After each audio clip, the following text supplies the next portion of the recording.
আপনি আমাকে একটু এই ঘটনাগুলো বলেন তো। বঙ্গবন্ধুর ৩২ নম্বরে ভাঙচুর হলো, মানে বাড়ি ভাঙচুর হলো, আওয়ামী লীগ নেতাদের বাড়ি ঘরে হামলা হলো, প্রাক্তন স্ত্রী কখনো তার বাড়িতেও হামলা হলো, নুরুল হুদাকে জুতার মালা পরানো হলো, পটিয়া থানার ঘটনা যেটা ঘটলো, বা লালমনিরহাটের পাটগ্রামে যে ঘটনাটি ঘটলো, আপনার অফিস প্রাক্তন অফিস হতো ডেইলি স্টার প্রথম আলোতে হামলার ঘটনা ঘটলো, জাতীয় পার্টির অফিসে ভাঙচুর অগ্নিসংযোগের ঘটনা ঘটলো, এগুলো কি মব নাকি এগুলো প্রেশার গ্রুপের ঘটনা, মানে বা কোনটি মব কোনটি প্রেশার গ্রুপ?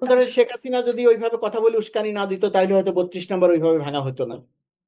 ভাঙার ক্ষেত্রে একই সঙ্গে মব বলতে পারেন, একই সঙ্গে জনবিক্ষুব্ধতার প্রকাশ বলতে পারতেন যে তোমাকে আমরা তাড়িয়েছি, তোমাকে আমরা পরাজিত করেছি, তুমি আমাদের 1,500 মানুষ হত্যা করেছো, তুমি এখনো আবার আমাকে হত্যা করতে চাইছো, করতে পারবেন না। কিছু মানুষের তো ক্ষোভ থাকেই, ধরেন অনেক বড় মানুষের ক্ষোভ ছিল নিঃসন্দেহে বলা যায়, কিন্তু আমার আপনার বিরুদ্ধেও কিছু মানুষের ক্ষোভ আছে। এখন রাস্তায় বেরোলে যদি তারাও তাদের ক্ষোভ প্রকাশ করতে আসে তাহলে আমরা করবোটা কি?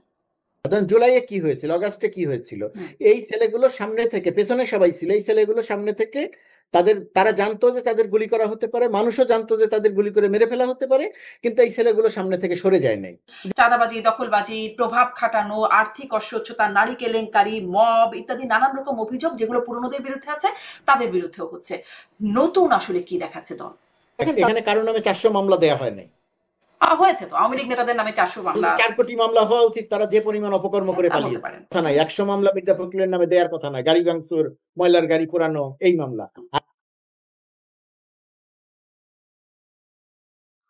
প্রশ্ন হবে লাগামহীন, জানতে চাই, জানাতে চাই এই সময়ের পালস অফ পলিটিক্স।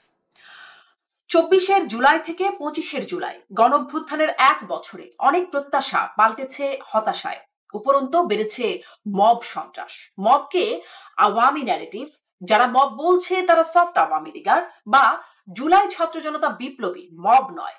সরকারের গুরুত্বপূর্ণ ব্যক্তিদের এমন বক্তব্যে প্রশ্রয় পাচ্ছে মব। অন্যদিকে বর্ষপূর্তিতে এসে গণঅভ্যুত্থানের পেছনে কাজ করা, নেতৃত্ব দেওয়া ছাত্রদের আধ্যাত্মিক গুরু খ্যাত ফরহাদ মজহার গণঅভ্যুত্থান নাকি যুক্তরাষ্ট্রের তৎপরতায় রেজিম চেঞ্জ, সেই প্রশ্ন তুলছেন। উপদেষ্টা মাহফুজ আলম বলছেন মেটিকুলাস ডিজাইন হলে সমস্যা কোথায়?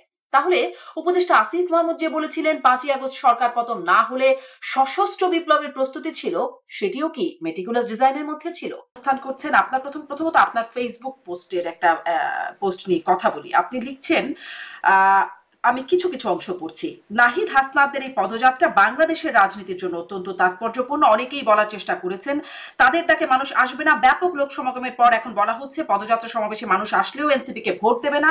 হতে পারে মানুষ তাদের ভোট দিতেও পারেন, নাও দিতে পারেন, কিন্তু প্রশ্ন হলো আপনারা তা জানলেন কিভাবে, বুঝলেন কিভাবে? আগামী ফেব্রুয়ারির জাতীয় নির্বাচনে মোট ভোটারের প্রায় ৪০%, যারা গত ৩টি নির্বাচনে ভোট দিতে পারেনি তাদের মনোভাব কি আমরা জানি? আপনি বলছেন আর কি এই ৪০%-এর জন্য কোনো রাজনৈতিক দল কিছু করেন নাই, অতএব এত সরলীকরণের সুযোগ নাই। শেষে আপনি বলছেন সর্বোপরি নতুন ভোটাররা মিরাকল, যে কোনো কিছু ঘটিয়ে দিতে পারে, বিএনপি এনসিপি সবাইকে তা বিবেচনায় রাখতে হবে।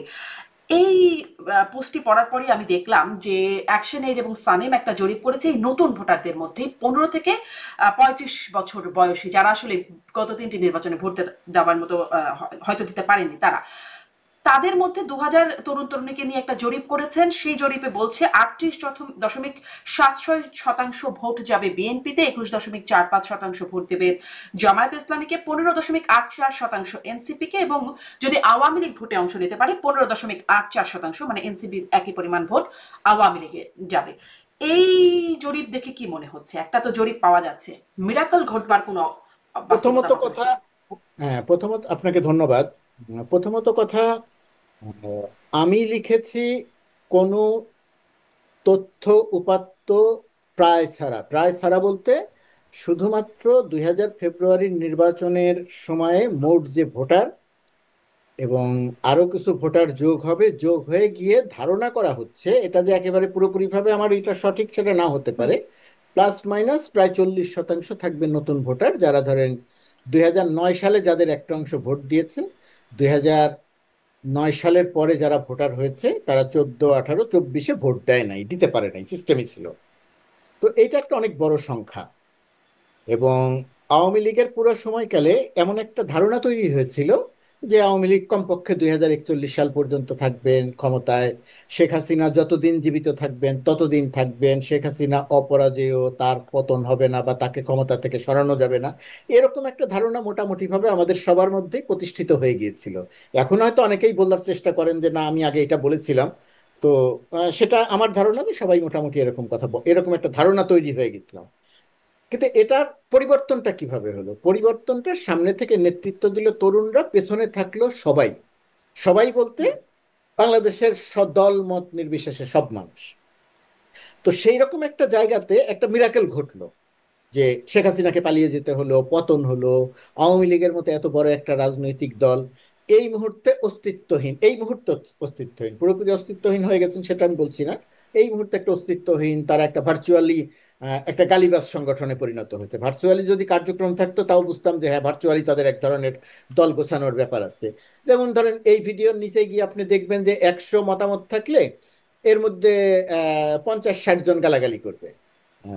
জুলাই কি বলে একটা তারা শব্দ বের করেছে, মানে সবকিছুকেই তারা একটা অশ্লীল পর্যায়ে নিয়ে যাচ্ছে।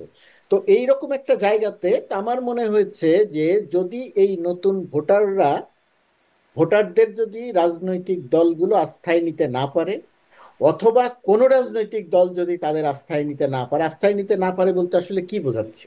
আস্থায় নিতে না পারে বলতে বোঝাচ্ছি যে 5 আগস্টের, জুলাই আগস্টের আন্দোলন এবং 5 আগস্টের পরে যে পরিবর্তনের একটা ধারণা মানুষের ভেতরে সূচিত হয়েছে, যে সে কিছু একটা চায়, হুম।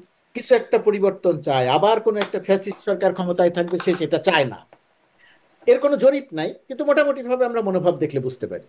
তো সেরকম জায়গাতে আমি সরকারি পদবি বাদ দেন, আমি যদি একজন বাংলাদেশের সাধারণ মানুষ এবং বাংলাদেশের একজন সাংবাদিক হিসেবে যদি আমি বিবেচনা করি, তাহলে আমি দেখি যে আমাদের রাজনৈতিক দলগুলো এখন পর্যন্ত, আমি সুনির্দিষ্ট করে এই নতুন ভোটারদের উপলক্ষ করে বিশেষ কোনো কর্মসূচি দেখছি না। বিশেষ কোনো, ধরুন বিএনপির মতো বড় একটি রাজনৈতিক দল, তারেক রহমান ভালো কথা বলছেন, মানুষের ভেতরে একটা আশার সঞ্চয়, আশা তৈরি হচ্ছে। মির্জা ফখরুল ইসলাম আলমগীর কথা বলছেন, হুম।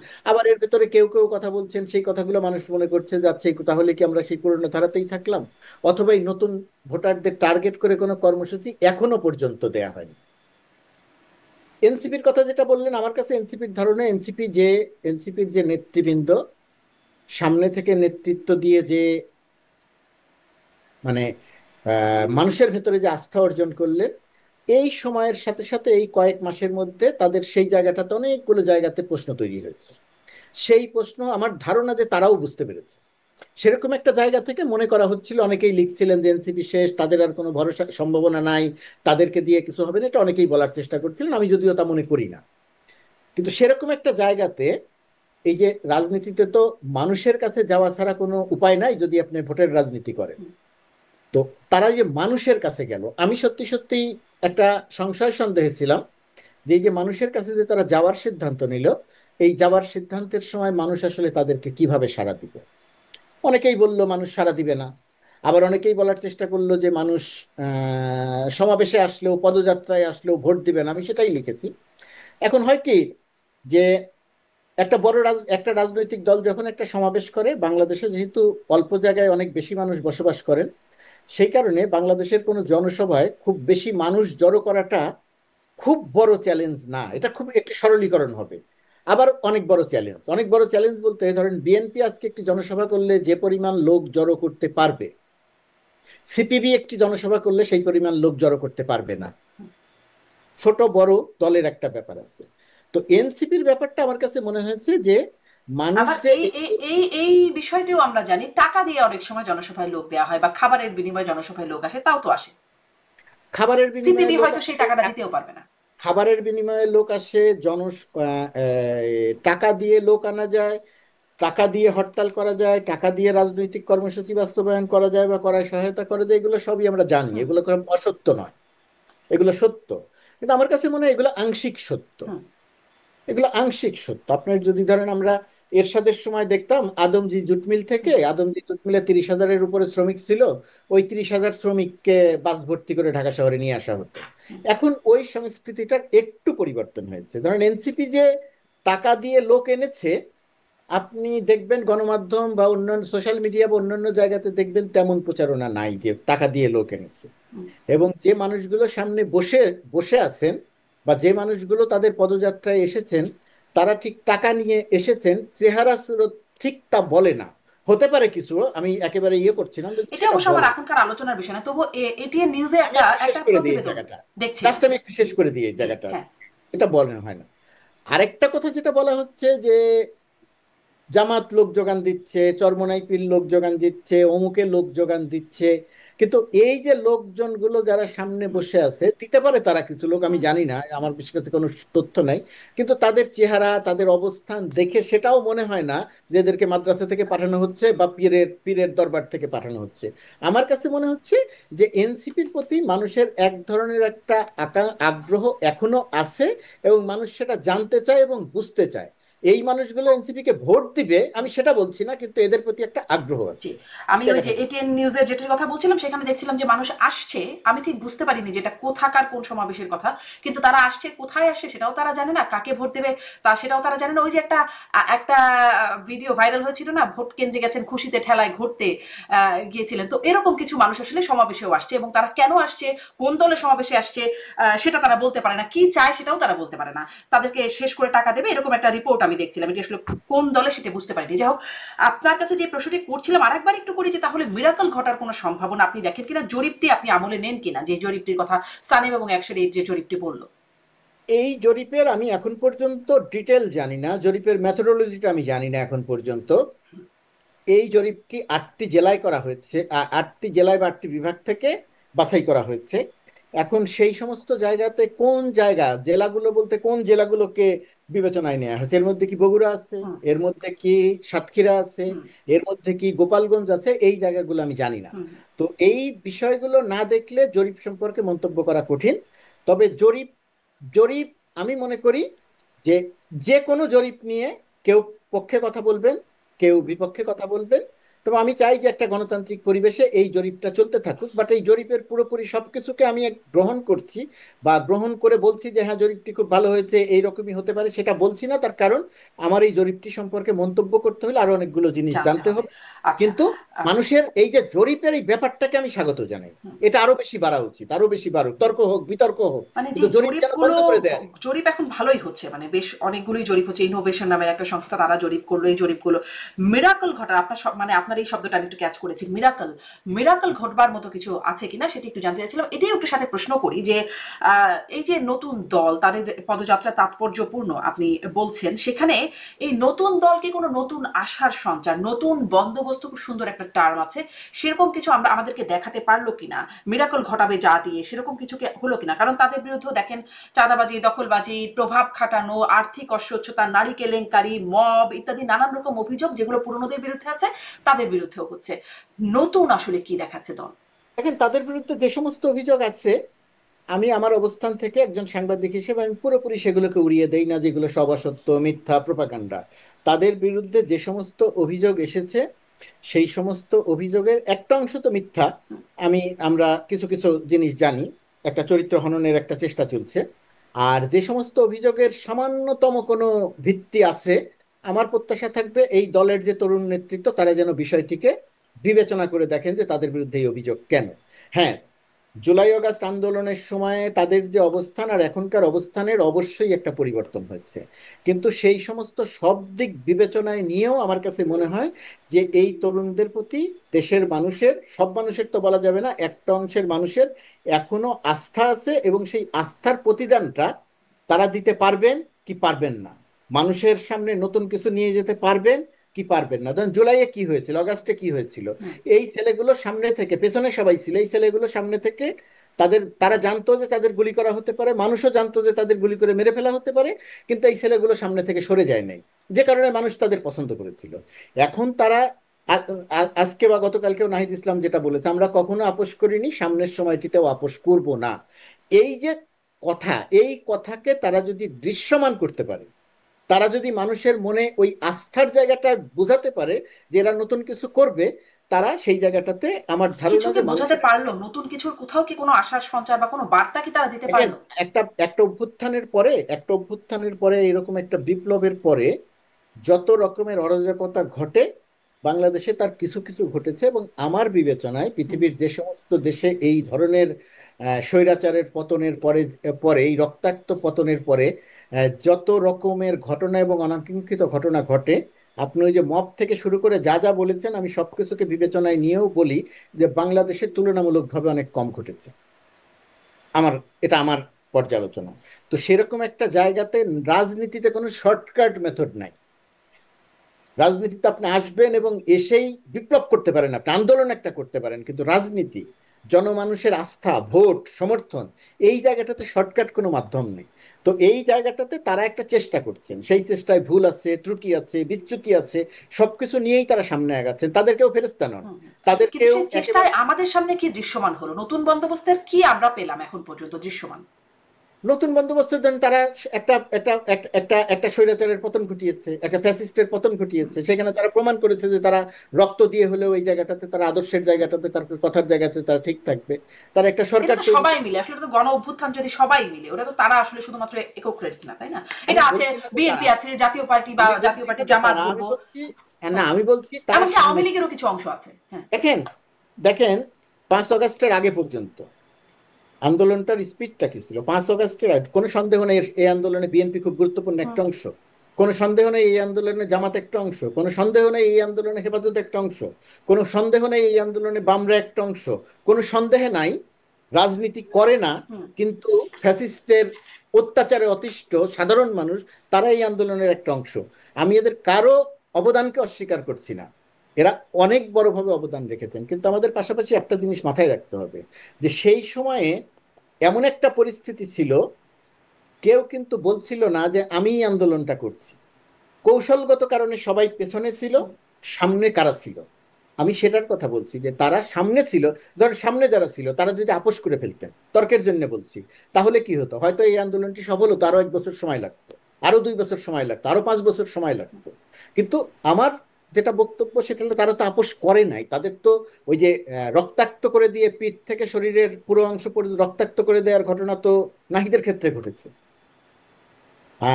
আসিফ, আপনি সমালোচনা করেন, তাতে আমার কোনো আপত্তি নেই, আপনি রাজনীতি করতে আসবেন, আপনাকে নিয়ে সমালোচনা হবেই। কিন্তু আসিফরা যে, আসিফদের যখন ধরে নিয়ে যাওয়া হলো তখন তো তারা সেই জায়গাটা তাপস করে নাই। আমি ওইটার কথা, ওইটা খুব গুরুত্বপূর্ণ ঘটনা। তো সেরকম একটা জায়গা থেকে আসার পরে তারা এখন রাজনীতির মাঠে নেমেছে। তারা এখন সরকারের অংশ। জন আকাঙ্ক্ষা পূরণ করতে পারছে না সরকার, তার প্রতিফলন আসিফ বা মাহফুজ বা নাহিদ কয়েকদিন আগে ছিলেন তাদের উপরে পড়ছে। মানুষ বলছে কই নতুন কিছু তো হলো না। কিন্তু নতুন কিছু হলো না সেটা যেমন সত্যি, আবার একই রকম ভাবে নতুন তো অনেক কিছু হয়েছে। এই যে একটা গণতন্ত্রের উত্তরণের পথে আমরা হাঁটতে শুরু করেছি, এটা তো নতুন কিছু না।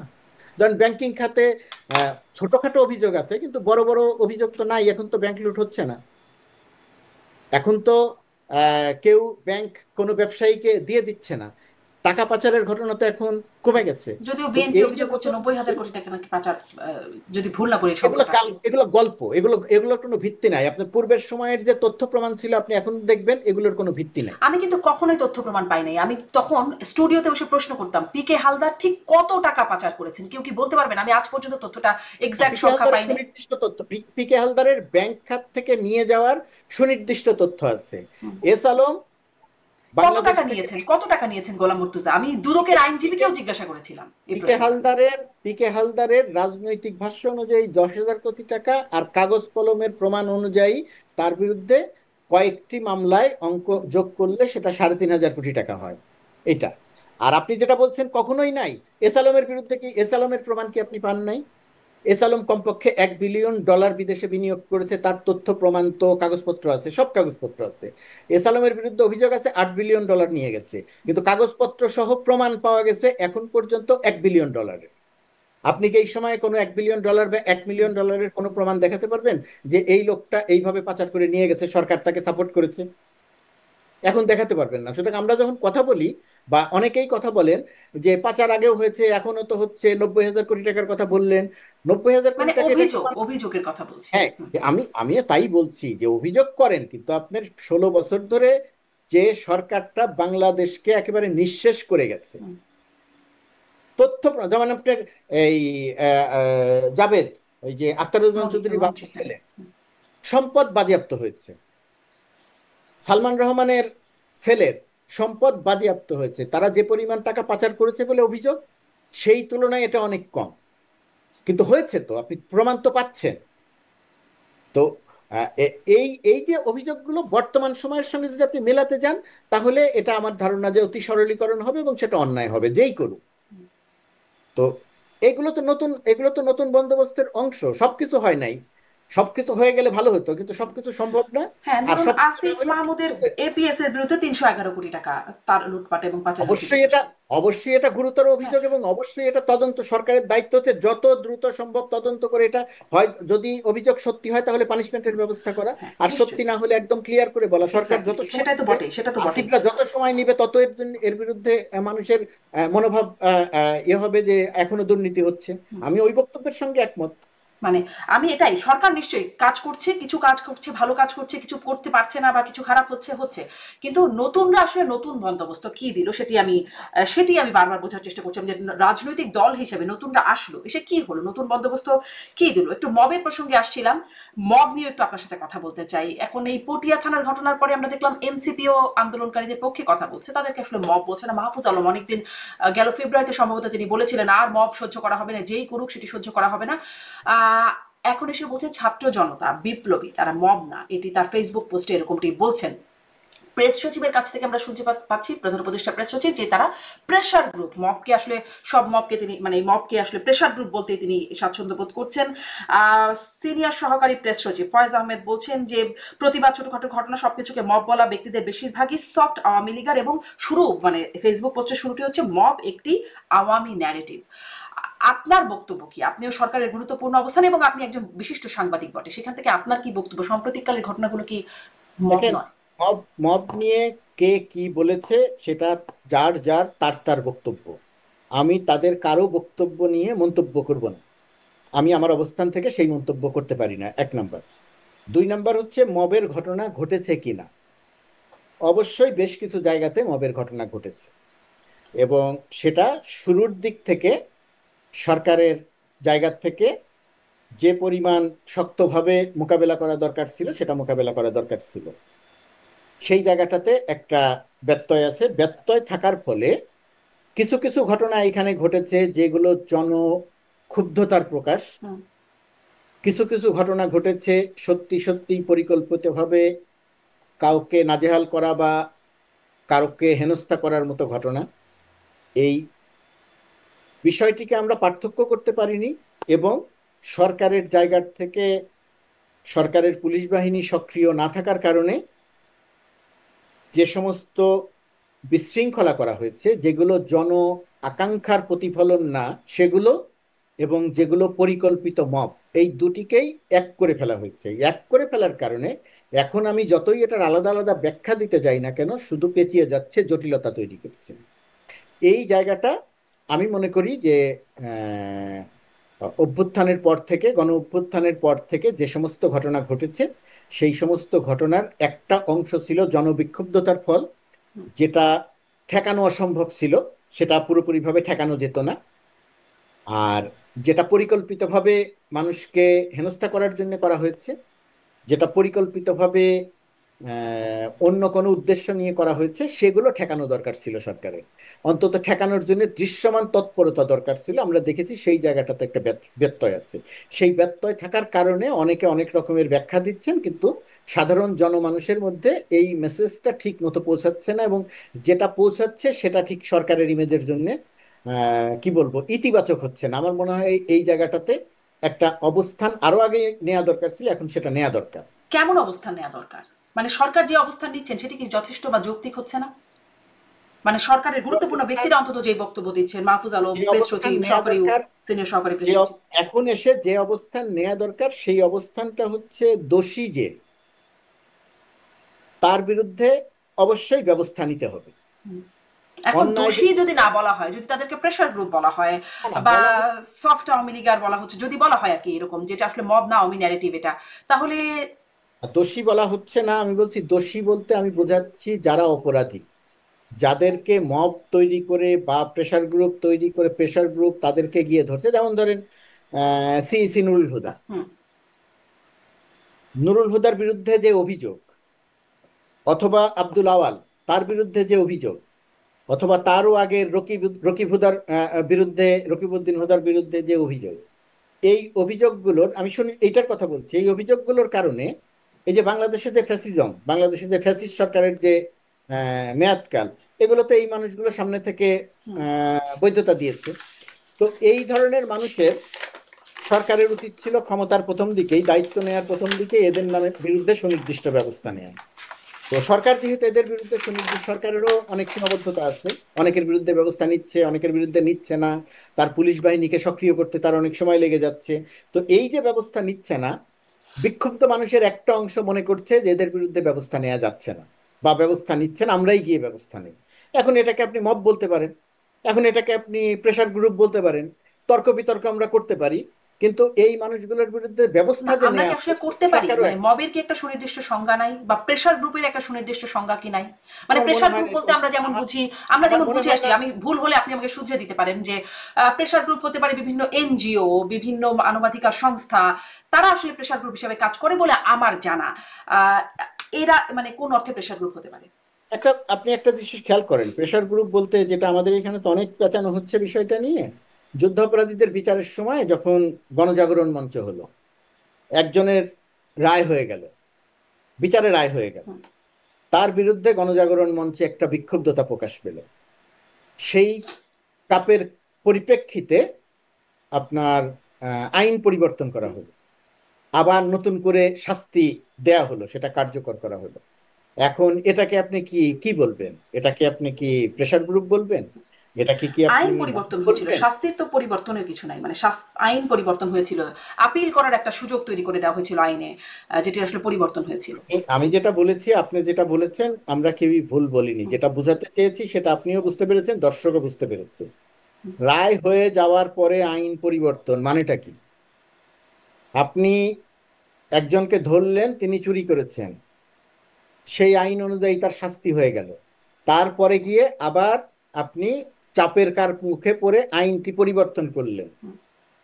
আমি বলছি এটাকে কিন্তু আপনি কি গোলাম বলবেন? মর্তুজা, এটা আইনের পরিবর্তনটা যেটা হয়েছিল, যে আইনে ছিল যুদ্ধাপরাধী দের জন্য বিচারের জন্য যে আইনটি ছিল, সেখানে ছিল রাষ্ট্রপক্ষ আপিল করতে পারবে, কিন্তু আসামি পক্ষ করতে পারবে না। আইনের পরিবর্তন করে আসামি পক্ষকেও আপিল করার সুযোগ দেওয়া হয়েছিল। মানে সেটা তো একটা ভালো পরিবর্তন বলেই মনে হচ্ছে। আপনার কাছে কি মনে হয় যে আপনি একটা বিচার করলেন, বিচার করার পরে আপনি আইন পরিবর্তন করতে পারেন? বিচার করেছেন আপনি একটা আইনে, আমি বললাম যে না, এই বিচার ঠিক হয় নাই, তারপরে গিয়ে আপনি বলেন আচ্ছা ঠিক হয়নি, আপনি পরিবর্তন করেন। একটা মানুষের জীবন তো হুম, এখানে। হুম, হুম, অবশ্যই।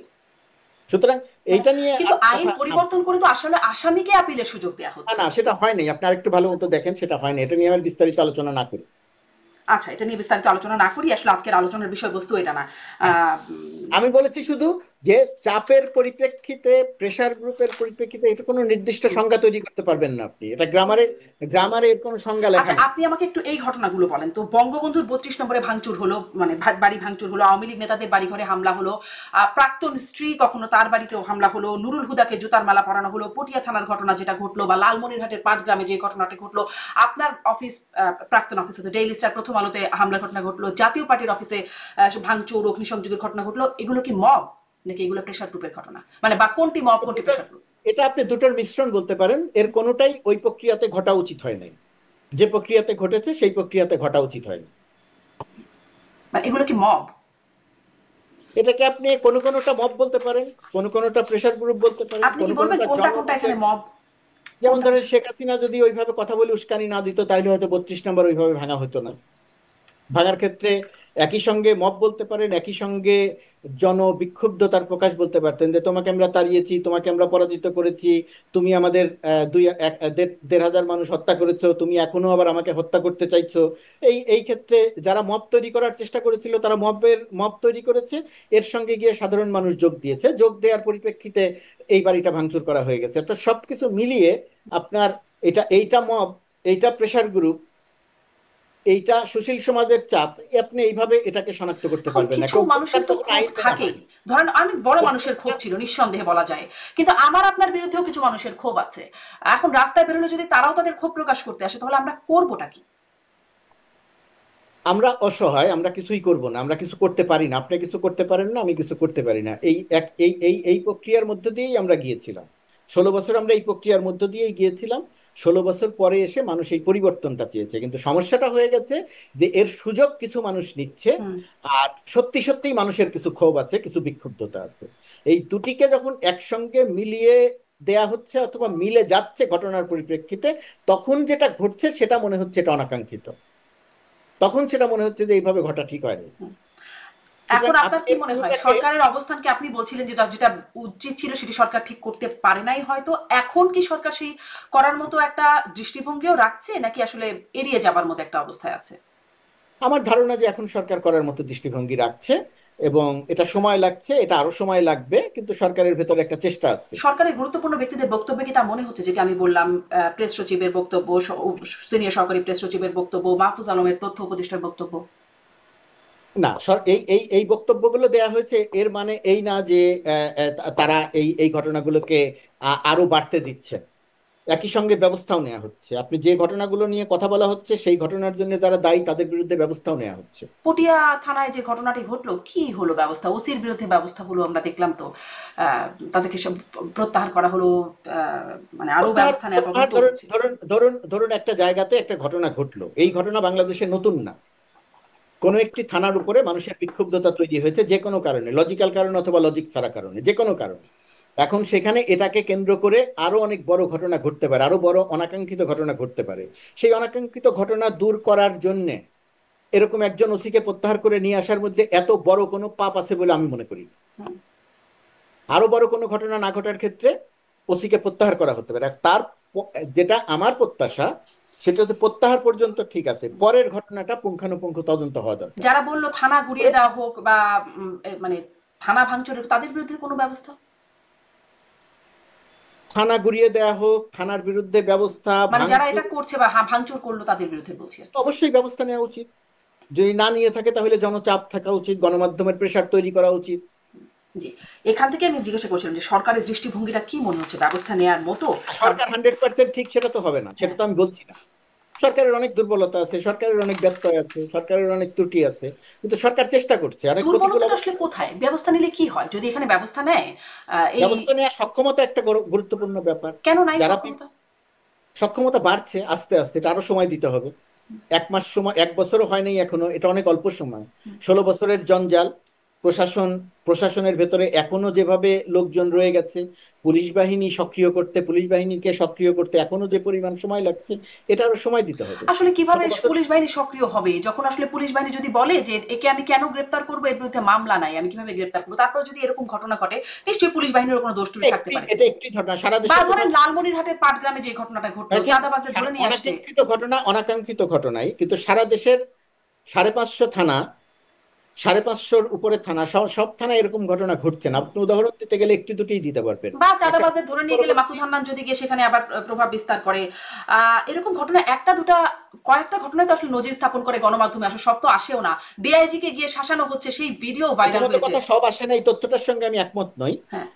দ্বিতীয়ত কথা, একজন দুইজন গিয়ে যে প্রভাব বিস্তার করার চেষ্টা করছে, অবশ্যই সেই প্রভাব বিস্তার থেকে বিরত থাকতে হবে, এবং সরকারের উচিত সেই জায়গাটাতে কড়া অবস্থান নেওয়া, যে সরকার কাউকে ছাড়তে হলে যার বিরুদ্ধে মামলা নাই বা যাকে যিনি নিরপরাধ, তার বিরুদ্ধে সরকার ব্যবস্থা নিবে। ব্যক্তি আমি আপনি বা নাম যাই হোক, তিনি ব্যবস্থা নেবেন না।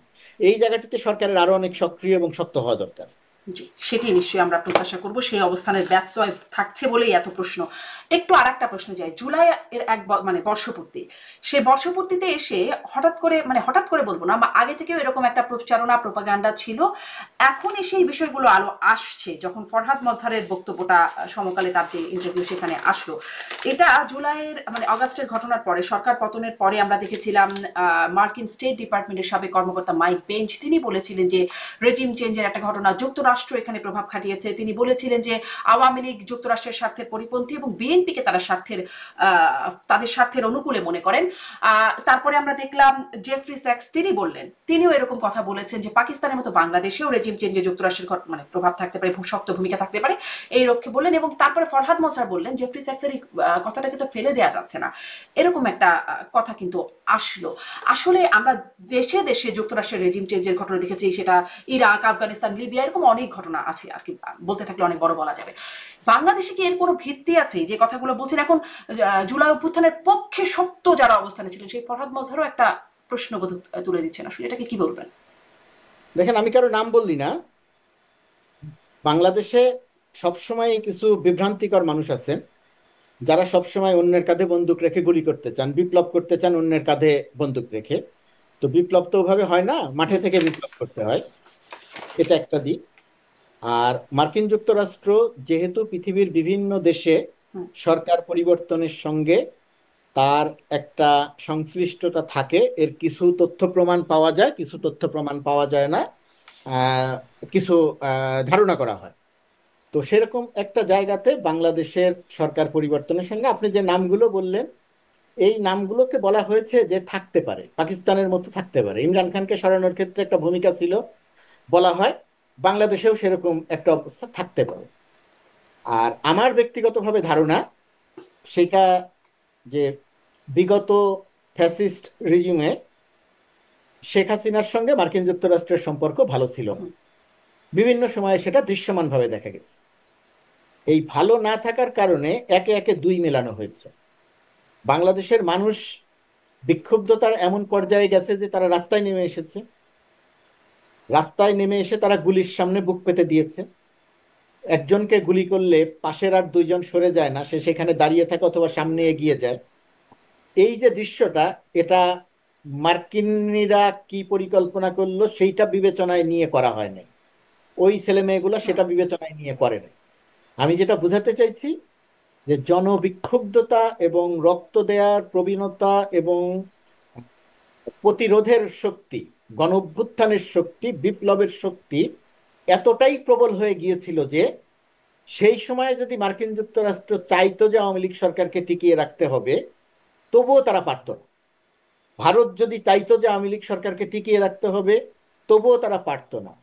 সেরকম একটা অবস্থা তৈরি হয়েছে। সেই রকম অবস্থা তৈরি হবার পরে সেটা যে কোনো শক্তি, সেটা ভারত হোক, মার্কিন যুক্তরাষ্ট্র হোক, ইউরোপ হোক, অন্য যে কেউ হোক, তখন সবাই চেয়েছে যে ঠিক আছে এই পরিবর্তনটা হয়ে যাক, বা তারা এটার পক্ষে একটা সায় দিয়েছে।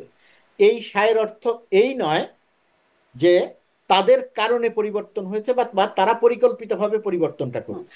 মার্কিন যুক্তরাষ্ট্র যে অন্যান্য দেশে, ধর পাকিস্তানের কথা বলছেন, রেজিম চেঞ্জে যে কাজ করে, বাংলাদেশে কি এরকম কোনো কাজ করেছে? আপনি এখন এরকম কোনো কাজ করার নজির নাই। হ্যাঁ, পাকিস্তানে যে নজির আছে, ইমরান খানের ক্ষেত্রে যে নজির আছে, যে সমস্ত তথ্য প্রমাণ আছে, ইমরান খান যেভাবে হয়েছে, বাংলাদেশে ওই রকম কোনো নজির নাই। গত নির্বাচনের আগে এক ধরনের একটা তৎপরতা লক্ষ্য করা গিয়েছিল, নির্বাচনের সময় গিয়ে আবার তারা চুপচাপ হয়ে যায়, আবার তারা চুপচাপ হয়ে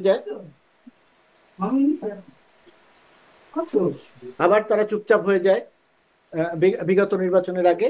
কিন্তু এই গণ অভ্যুত্থানের সময়ে তারা বড় কোনো ভূমিকা নিয়েছে, এরকম কোনো নজির আমরা দেখছি না। এই আস্তে কথা বলেন।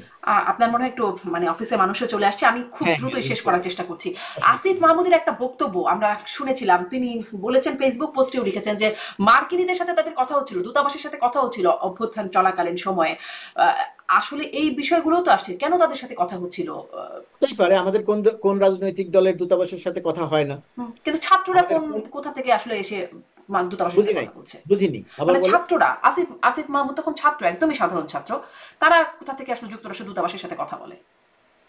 আসিফ মাহমুদ কে? ওই সময় আসিফ মাহমুদ কে? ছাত্র, শুধুই সাধারণ ছাত্র? আন্দোলনকারী। শুধুই সাধারণ ছাত্র? আর কি? শুধুই আন্দোলনকারী? আর কি? সময় গণ অভ্যুত্থানের যে 4-5 জন নেতা, তাদের একজন। হুম। তাদের নামে আন্দোলন চলছিল, আমরা গণমাধ্যমে সংবাদ প্রকাশ করছিলাম। আসিফ বলেছে আজকে এই কর্মসূচিটা আছে, ফেসবুকে ছোট্ট একটা পোস্ট, বাংলাদেশ সহ পৃথিবীর বহু গণমাধ্যম সেটাকে উদ্ধৃত করে সংবাদ প্রকাশ করেছে। সুতরাং আসিফ মাহমুদ সেই সময় শুধুই একজন সাধারণ ছাত্র নয়, নেতৃত্ব, ছাত্র নেতৃত্ব নেতৃত্ব। এবং গণঅভ্যুত্থানের নেতৃত্ব, যে অভ্যুত্থানটিকে দেশের মানুষ দেখছে, সারা পৃথিবী দেখছে, সেই আন্দোলনের নেতৃত্ব। তো সেই আন্দোলনের নেতৃত্বকে হত্যা করা হতে পারে, গুম করা হতে পারে, যে কোনো কিছু করা হতে পারে।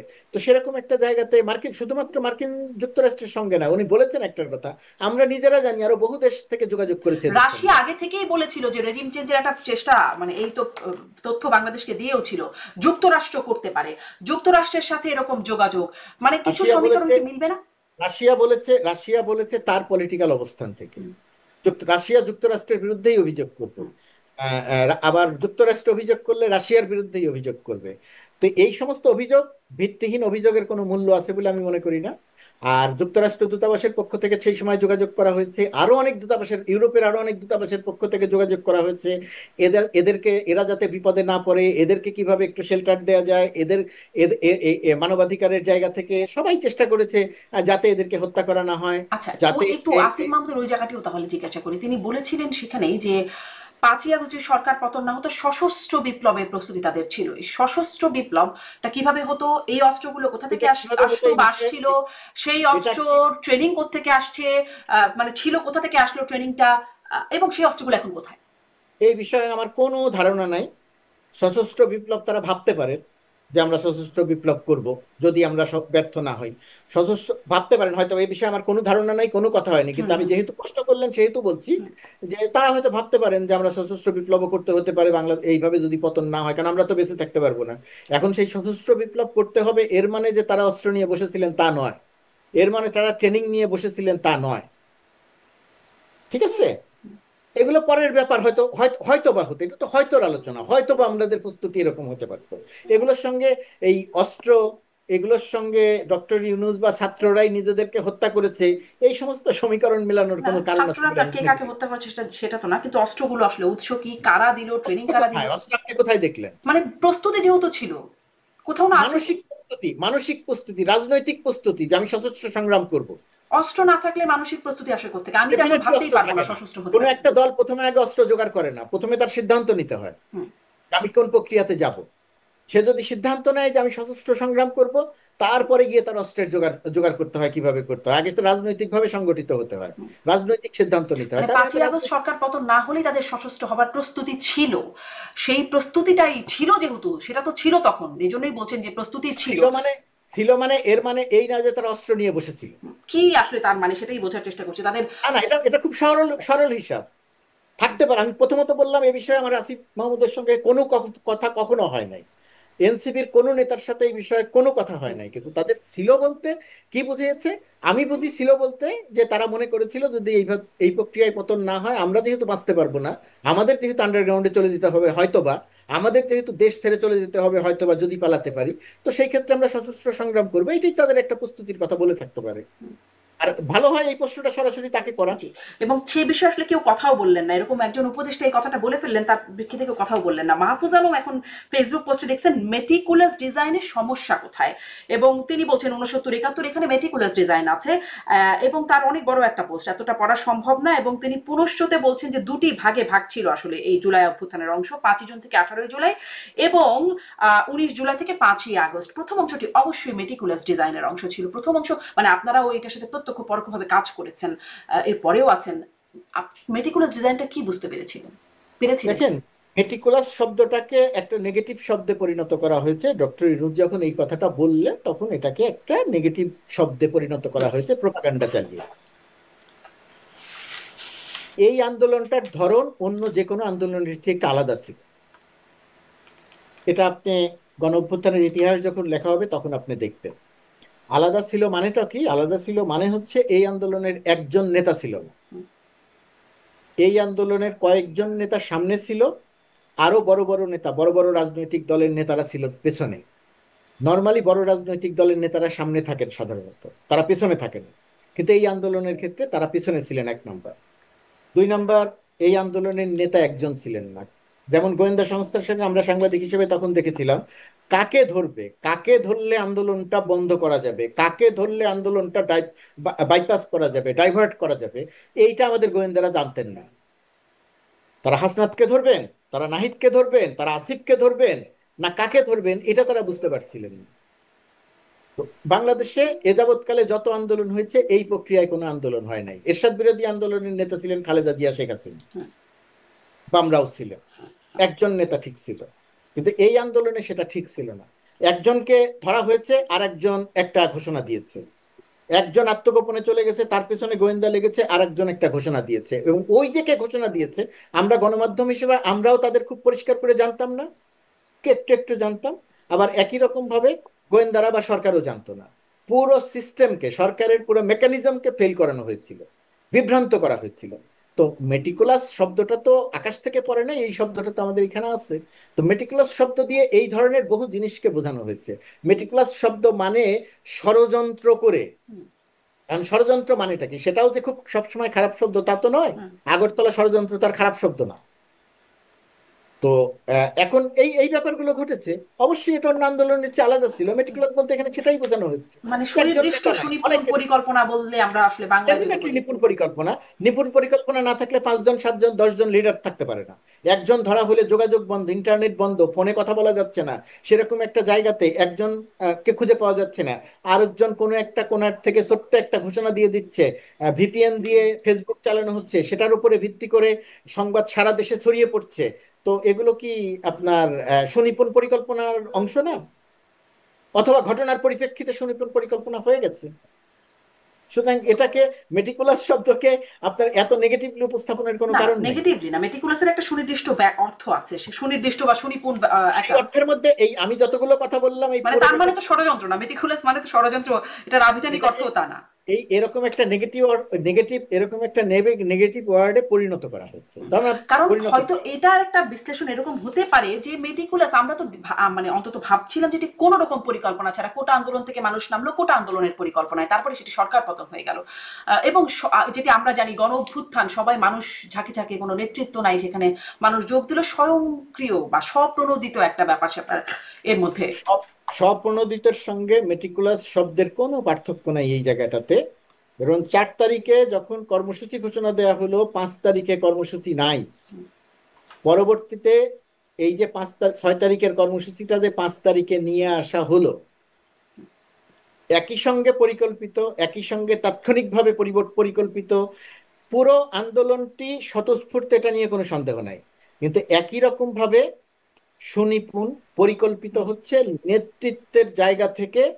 যখন যেটা প্রত্যাশিত ছিল, যখন যেটা ঘটা দরকার ছিল, ঠিক তখন সেটা ঘটেছে। সব সময় একে একে 2 হয়েছে, কখনো একে একে 0 হয় নাই। যে কারণে এই পরিকল্পনাগুলো কাজে লেগে গেছে। পরিকল্পনাগুলো যদি কাজে না লাগতো তখন আমরা ব্যাখ্যা করতাম, বিশ্লেষণ করতাম, একটা ভালো আন্দোলন হয়েছিল। প্রথম কিন্তু অংশটা শুধু মেটিকুলাসলি ডিজাইন ছিল, পরেরটুকু আর ছিল না, মানে কোনটা? মাহফুজ আলম বলছেন। কোনটা? মাহফুজ আলম বলছেন যে এই আন্দোলনকে দুই ভাগে ভাগ করা হচ্ছে, তিনি বলছেন 5ই জুন দেখেন, থেকে। এই মাহফুজ আলম যেটা বলেছেন, মাহফুজ আলমের ব্যাখ্যাটা মাহফুজ আলমের কাছ থেকে নিতে হবে। আর আমার ব্যাখ্যাটা হচ্ছে অন্য যে কোনো আন্দোলনের চেয়ে এই আন্দোলনটা আলাদা ছিল, পরিকল্পিত ছিল। এবং শুরুর দিকে যতটা না পরিকল্পিত ছিল, পরবর্তীতে এটা আরো বেশি পরিকল্পনার আওতায় চলে আসে। এবং সেটাকেই এক জায়গাতে গুছিয়ে শব্দটা বলা হয়েছে যে মেটিকুলাসলি যদি ডিজাইন। মাহফুজ আলম বলছেন শুরুর হ্যাঁ, দিকেই মেটিকুলাসলি ডিজাইন ছিল, পরের দিকে হতে পারে। ছিল হতে পারে, তারা ছাত্র তারা জনতার তো অংশগ্রহণ। আন্দোলনের মূল জায়গাটা ছিল, মূল তালিকা শক্তি ছিল। যাই হোক, আমি পরের প্রশ্নে যাই। আপনি যেহেতু যুক্তরাষ্ট্রের প্রেস মিনিস্টার, ওয়াশিংটনের প্রেস মিনিস্টার হিসেবে কাজ করছেন, এটি হয়তো আমাকে একটু ভালো করে বলতে পারবেন। মার্কো রুবিও গত 1 জুলাই ফোন করেছিলেন ডক্টর ইউনুসকে, এবং 15 মিনিটের মতো কথা হয়েছে তাদের মধ্যে। কি কথা হয়েছে সেটি আমরা আমরা বাংলাদেশের পক্ষ থেকে খুব স্পষ্ট জানতে পারি নাই। সৌহার্দ্যপূর্ণ পরিবেশে, মানে সৌহার্দ্যপূর্ণ আলোচনা হয়েছে, বন্ধুত্বপূর্ণ আলোচনা, প্রেস সচিবের কাছ থেকে জানা গেছে। আর পররাষ্ট্র দপ্তর, মার্কিন পররাষ্ট্র দপ্তর, তারা বলছেন যে অর্থনৈতিক সম্পর্ক আরো গভীর করার বিষয়ে যৌথ প্রতিশ্রুতি ব্যক্ত, এবং ইন্দো প্রশান্ত মহাসাগরীয় অঞ্চলে নিরাপত্তা ও স্থিতিশীলতা বৃদ্ধির জন্য প্রতিশ্রুতি পুনর্ব্যক্ত করা হয়েছে। আসলে কি হয়েছে, মানে অর্থনৈতিক সম্পর্ক আরো গভীর করতে কি আলোচনা হলো, ইন্দো প্রশান্ত মহাসাগরীয় অঞ্চলে নিরাপত্তা স্থিতিশীলতা বৃদ্ধির জন্য কি প্রতিশ্রুতি হলো বা কি হলো, একটু বলতে পারেন? প্রথমত কথা, এটা ছিল একটা রুটিন কল। রুটিন কলে দুই দেশের, এক দেশের পররাষ্ট্রমন্ত্রী আর এক দেশের সরকার প্রধানের সঙ্গে কথা বলেছে। এবং সেই কথার মধ্যে যে বিষয়গুলো আলোচনা হয়েছে, মার্কিন যুক্তরাষ্ট্রের পররাষ্ট্র দপ্তর থেকে যেটা দেয়া হয়েছে, আপনি যে কথাগুলো বললেন, এবং বাংলাদেশের পক্ষ থেকে যে কথাগুলো বলা হয়েছে, এই বিষয়গুলোই সেখানে আলোচনা হয়েছে। সেখানে এমন কোনো বিষয় আলোচনা হয় নাই যেটা গোপন রাখা হয়েছে। প্রশান্ত মহাসাগরীয় অঞ্চল নিয়ে যুক্তরাষ্ট্রের একটা পরিকল্পনা আছে, এই অঞ্চলে তারা তাদের প্রভাব তৈরি রাখতে চায়, সেই ক্ষেত্রে তারা বাংলাদেশের সহায়তা আছে, বহু বছর আগে থেকে এটা চেয়ে আসছে। এবং বাংলাদেশ সবসময়ই বলেছে আমরা সংঘাত চাই না, সবার সঙ্গে বন্ধুত্ব চাই।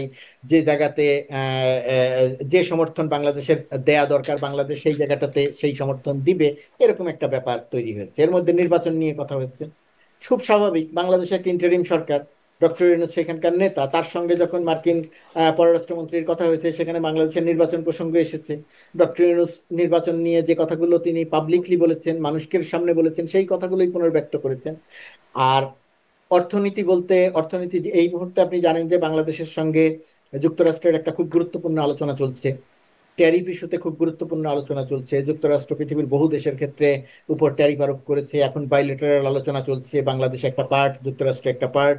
সেই আলোচনার অনেকগুলো মিটিং হয়েছে, কিছু গণমাধ্যমে এসেছে, কিছু গণমাধ্যমে আসে নাই। গত 2 তারিখ বা 3 তারিখেও একটা মিটিং হলো। এই 2-1 দিনের মধ্যে হয়তো আরেকটা মিটিং হবে। এর সঙ্গে বাংলাদেশের অর্থনীতি, মার্কিন যুক্তরাষ্ট্রের অর্থনীতি, আমরা কি যুক্তরাষ্ট্র থেকে ইম্পোর্ট করব, আর বাংলাদেশ কি এক্সপোর্ট করবে, এই সমস্ত অর্থনীতির বিষয়গুলো এখন আলোচনার একেবারে তুঙ্গে আছে, আলোচনার মধ্যে আছে। সুতরাং এই বিষয়গুলি আলোচনা হয়েছে। এখানে খুব গোপন কোনো কিছু আলোচনা বা প্রকাশ করা যাবে না এরকম কোনো কিছু আলোচনা হয়েছে বলে আমার জানা নেই। কিন্তু সুনির্দিষ্ট তাহলে কোনো আলোচনা হয় নাই? সব কয়টাই সুনির্দিষ্ট আলোচনা, যেমন ট্যারিফ মানে অর্থনীতি আচ্ছা, এই যে সুনির্দিষ্ট মানে ইন্দো প্রশান্ত মহাসাগরীয় অঞ্চলের নিরাপত্তা স্থিতিশীলতা বৃদ্ধিতে আসলে প্রতিশ্রুতি এটার হয়েছে, কি সঙ্গে হবে, কি বাংলাদেশ যেহেতু প্রতিশ্রুতি? সরাসরি সম্পৃক্ত নয়, এটার সঙ্গে যেহেতু বাংলাদেশ সরাসরি সম্পৃক্ত নয়, এই জায়গাটা বাংলাদেশের সঙ্গে সুনির্দিষ্ট করে আলোচনা হবে না। ইন্দো ইন্দো প্যাসিফিক এই অঞ্চলের সঙ্গে যে সমস্ত দেশ সম্পৃক্ত, সেই সমস্ত দেশের সঙ্গে এই আলোচনাটা সুনির্দিষ্ট করে হয়। বাংলাদেশকে এই আলোচনাটার সঙ্গে রাখার চেষ্টা করা হয় এবং বাংলাদেশ সরাসরি সুনির্দিষ্ট করে এর সঙ্গে যোগ দিতে চায় না। সেই কারণে বাংলাদেশ এই জায়গাটায় আলোচনা পর্যায় পর্যন্তই থাকে। চায় না হয়তো আমার কথাটা বলা ঠিক নয়, আমি এই জায়গাটাতে কথা বলতে পারি না। পারি না। এই আলোচনাটা পূর্বেও আমরা যেরকম দেখেছি এখনো সেরকমই দেখেছি। কিছুটা বায়বীয় জায়গাতে আলোচনাটা হয়, সুনির্দিষ্ট করে এই জায়গাটা আলোচনা হয় না বাংলাদেশের সঙ্গে যুক্তরাষ্ট্রের।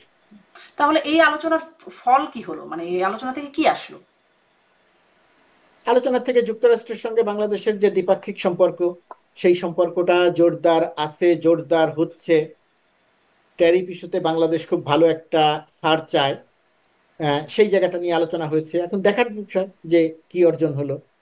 রাজনৈতিকভাবে অর্জন হলো যে বাংলাদেশের সঙ্গে বর্তমান বর্তমান ট্রাম্প প্রশাসনের সঙ্গে বাংলাদেশ সরকারের, ডক্টর ইউনূস সরকারের একটা ভালো সম্পর্ক আছে, যোগাযোগ তৈরি হয়েছে, যোগাযোগ আছে, কথা হচ্ছে। এম্বাসি থেকে আমাদের সঙ্গে ট্রাম্প প্রশাসনের সঙ্গে প্রতিনিয়তই যোগাযোগ হচ্ছে, কথা হচ্ছে, আলোচনা হচ্ছে। ট্যারিফ ইস্যুতে আলোচনা হচ্ছে, বাংলাদেশের নির্বাচন প্রসঙ্গে আলোচনা হচ্ছে। এরকম মানে ওই বাংলাদেশের শেখ হাসিনা সরকার যখন ছিল তখনও তো যোগাযোগ হতো, এটা মানে থাকবেই। গুরুত্বপূর্ণ সফর হতো, কিন্তু সেটা সম্পর্ক তো তো খারাপ যোগাযোগ ছিল।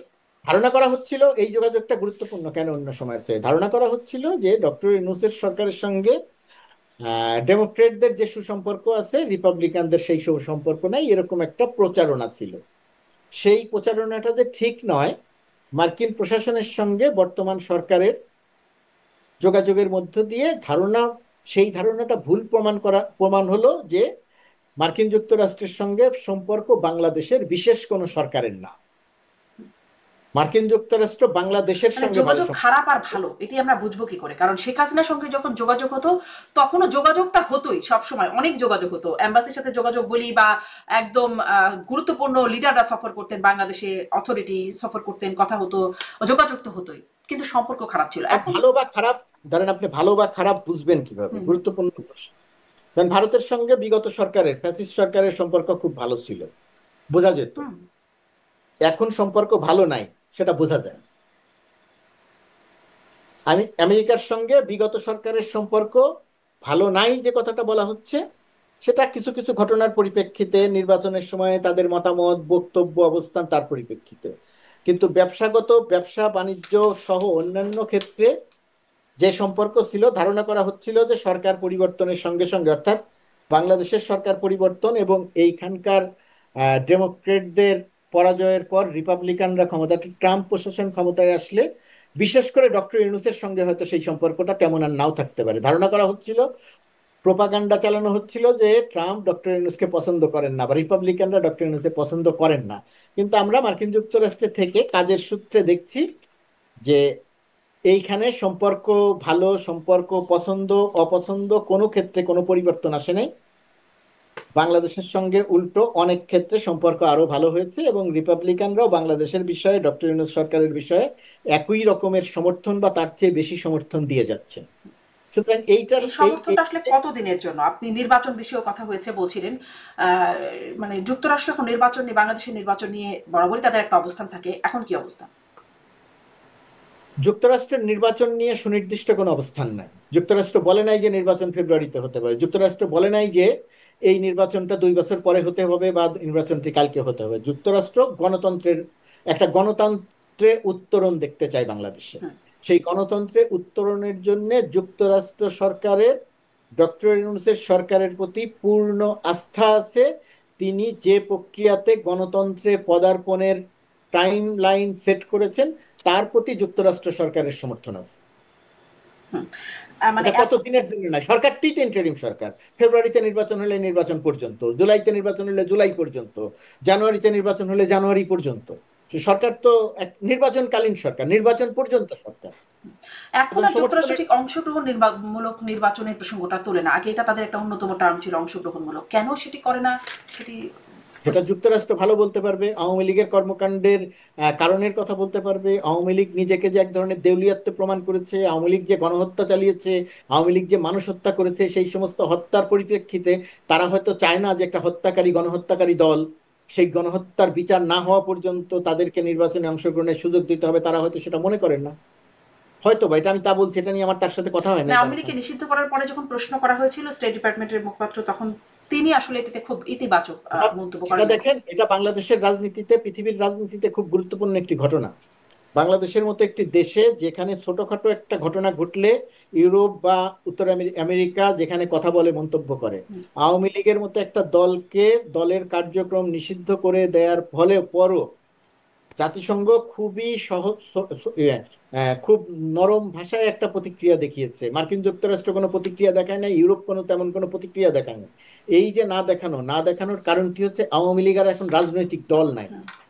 আওয়ামী লীগ একটা গণহত্যাকারী। এটির সাথে কি মানে ওইভাবে বলার কোনো সুযোগ আছে কিনা যে রেজিম চেঞ্জের সাথে তারা জড়িত ছিল বলেই তারা এখন আসলে এটার মধ্যে আর তাদের কোনো অবস্থান নাই? এটা আমার কাছে মনে হয় এটা কল্পিত কল্পিত কল্পনা করতে চাইলে এরকম করে কল্পনা করতে পারি, কিন্তু এর কোনো ভিত্তি আছে বলে আমার কাছে মনে হয় না।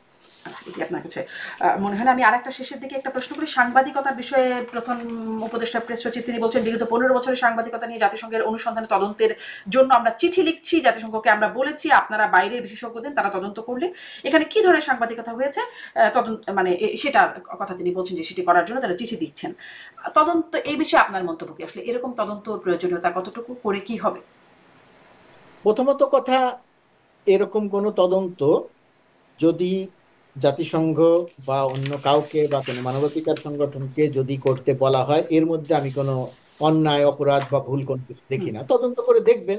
তদন্ত করে বাংলাদেশের গত 15 বছরের সাংবাদিকতা বিষয়ে যে সমস্ত ধারণা প্রচলিত আছে, বাংলাদেশের গণমাধ্যমের আস্থা কমে যাওয়া, সাংবাদিকদের দালালি করা, ইত্যাদি ইত্যাদি যে অভিযোগগুলো আছে, আমরা বলছি সেই অভিযোগগুলো আদৌ ঘটেছে কিনা, আন্তর্জাতিক মানদণ্ড অনুযায়ী সেগুলোকে কিভাবে দেখা হয়, সেগুলোকে আরো বিস্তারিতভাবে জানা যাবে।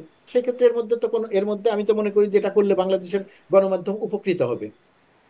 তারা যেটা করবে সেটাকে মেনে নিতে হবে, আমি সেটা এখন বলছি কি না। সঠিক সাংবাদিকতাটা হচ্ছে? আমরা যেভাবে করছি, আমাদের যেহেতু গত 15 বছর আমরা সাংবাদিকতা করি নাই, গত 15 বছর যেহেতু আমরা একটা দলান্ধের ভূমিকা নিয়েছিলাম একটা বড় অংশ, সেই কারণে এখন যখন একটা মুক্ত পরিবেশ এসেছে, সেই মুক্ত পরিবেশে আমাদের যে সমস্ত দলান্ধ অবস্থা হয়েছিল দুইভাবে, একটা হলো ব্যক্তি আর একটা হলো ইনস্টিটিউশন, গণমাধ্যম ইনস্টিটিউশন হিসেবে। তো যে সমস্ত ইনস্টিটিউশন দলান্ধ ভূমিকা পালন করেছিল, সেই সমস্ত ইনস্টিটিউশন নিজেরা নিজেরা নিজেদের একটা ভয়ে এখনো যে সঠিক সাংবাদিকতা করা দরকার তারা যে সঠিকটা করছে সেটা হয়তো না, অনেকেই করছেন। সেই না করার ক্ষেত্রে একটা দায় পড়ছে যে সরকার ভয় দেখাচ্ছে। সরকারের জায়গা থেকে একজন একটা কথা বললেই গণমাধ্যম ভয় পেয়ে যাবে, সেই রকম অবস্থা এখন বাংলাদেশে নাই। কিন্তু কোনো কোনো সাংবাদিকদের মধ্যে যে মবের ভয় কাজ করে, তার কি হবে? মবের ভয় কাজ করে সেটা বাংলাদেশ তো কেউ তো বিচ্ছিন্ন কিছু নয়, কিন্তু আমি যেটা বলার চেষ্টা করছি, এই যে মবের ভয় কাজ করে, এগুলো এক ধরনের অজুহাত।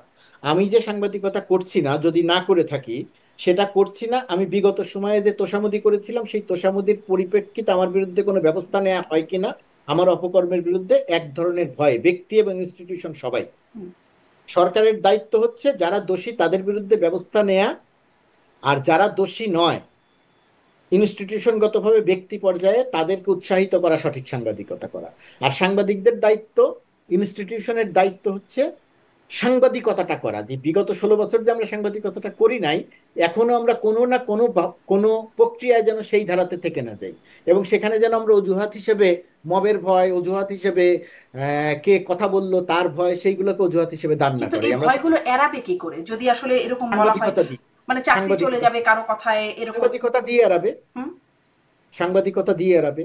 কিন্তু সাংবাদিকতা করলে যে তার তার পোস্ট হারাতে হবে না, তাকে চাকরি তার চলে যাবে না। আহ, এরকম একটি দুটি ঘটনা ঘটেছে, আপনি যেটার কথা বলবেন, এরকম একটি দুটি ঘটনা ঘটেছে। সেই ঘটনাগুলো ঘটা উচিত ছিল না, কিন্তু সেই ঘটনাগুলো ঘটেছে। যেহেতু একটা ঘটনা ঘটেছে, একজন একটা প্রতিক্রিয়া ব্যক্ত করেছেন, এবং ওই ইনস্টিটিউশনটা যেহেতু পূর্বে সাংবাদিকতা করে নাই, ওই ইনস্টিটিউশন ভয় পেয়েছে যে আমার বিরুদ্ধে তাহলে এখন ব্যবস্থা নেওয়া হবে। এই ভয়ে সে সাংবাদিকের চাকরিচ্যুত করেছে। আমাদের এখানে যেহেতু সাংবাদিকদের এখন কি আবার ভয় একটু ইনস্টিটিউশনগতভাবে, উল্টো বেশি করছে কিনা, যে এতদিন ওখানে করেছে। হ্যাঁ করছে, হ্যাঁ। করছে, উল্টো বেশি করছে, যেটা করা উচিত হচ্ছে না, যেটা সাংবাদিকতার জন্য ক্ষতিকর হচ্ছে। আমি এই যে, তোষামোদী, এক হ্যাঁ, ধরনের তোষামোদী মানসিকতা এখনো কেউ কেউ করছেন, কোন কোন ইনস্টিটিউশন করছেন, সেটা করা উচিত হচ্ছে না। জি, স্পষ্ট। এটা সাংবাদিকতার জন্য ক্ষতিকর হয়ে যাচ্ছে।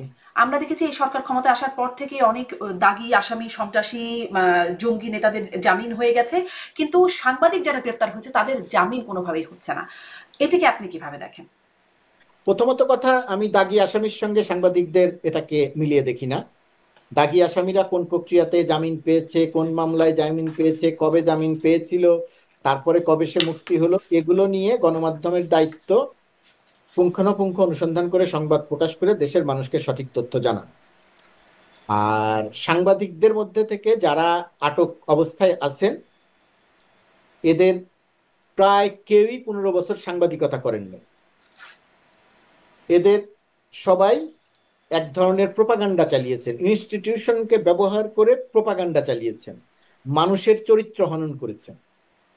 এই ইনস্টিটিউশনকে ব্যবহার করে প্রোপাগান্ডা করেছেন, চরিত্র হনন করেছেন। এই সমস্ত কারণে তারা এবং বাংলাদেশের গণমাধ্যম ইমেজ হারিয়েছে। সরকারের দায়িত্ব হচ্ছে তারা অসৎ কি করেছে, কি সুবিধা নিয়েছে, এই সমস্ত জায়গা অনুসন্ধান করে সুনির্দিষ্ট মামলা দিয়ে তাদের এই অগ্রসর বিচার প্রক্রিয়ায় অগ্রসর হওয়া। সত্যিই যদি কেউ হত্যা মামলায় জড়িত থাকে তাহলে তাকে অবশ্যই হত্যা মামলায় বিচার করতে হবে।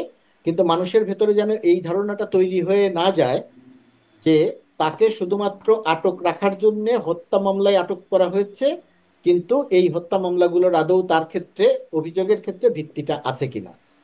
আমার ধারণা যে প্রথম অবস্থাতে এরা পালিয়ে যাবার ক্ষেত্রে, যেহেতু পালিয়ে যেতে পারে, এই কারণে তাদের অনেককে হত্যা মামলায় আটক করা হয়েছে। এবং সময়ের সঙ্গে সঙ্গে এটা একটা চলমান প্রক্রিয়ায় তাদের বিরুদ্ধে যে অসততার অভিযোগ আছে, তাদের বিরুদ্ধে যে দুর্নীতির অভিযোগ আছে, সেই সমস্ত অভিযোগগুলো তদন্ত করে বিচারের আওতায় আনা হবে। আর ঢালাওভাবে যেটা বলা হয় যে সাংবাদিকরা পাচ্ছে না, এরা তো সাংবাদিকতাই করে নাই, এরা তদবির করেছে, এরা তোষামোদী কিন্তু করেছে, হত্যা মামলায় তারা এরা জামিন পাচ্ছেন না, চরিত্র মানে হনন বিষয়টা এরকম যদি বলি, হত্যা করেছে। মামলায়। আদালতের, সেটা তো আদালতের ব্যাপার, এটাতে আমি মন্তব্য এটা করতে কি পারি না। আসলেই আদালতের ব্যাপার, জনাব গোলাম মুর্তজা? জামিন অবশ্যই আদালতের ব্যাপার, এখানে তো আমি মন্তব্য করতে পারি না। আমি আজ যে কাকে গ্রেপ্তার করা হবে, মানে আদালতও যেভাবে মবের ভয়ে থাকে, তাহলে সবই কি আসলে আদালত নিজস্ব সিদ্ধান্তে করতে পারছে? আদালত মবের ভয় থাকে, আমি এটা মনে করি না। আদালতে ডিম মারা হচ্ছে, উকিলরা মারামারি করছেন, সেটা জাজকেও ছেড় হচ্ছে, দেওয়া হচ্ছে। সেটা সেটা মারা উচিত নয়, কাঙ্ক্ষিত নয়। কিন্তু আপনার বুঝতে হবে যে এই মানুষগুলো কি পরিমাণ জনমানুষকে বিক্ষুব্ধ করেছিল। আমি এটাকে জাস্টিফাই করছি না। হ্যাঁ, আমি এটাকে কোনোভাবেই জাস্টিফাই করছি না যে তার ডিম মারাটা ঠিক আছে, মানুষ তার উপরে ক্ষুব্ধ ছিল এই কারণে ডিম মেরেছে, আমি জাস্টিফাই করছি না। আমি বলছি বাস্তবতা আমরা কেউ অস্বীকার করতে পারি না।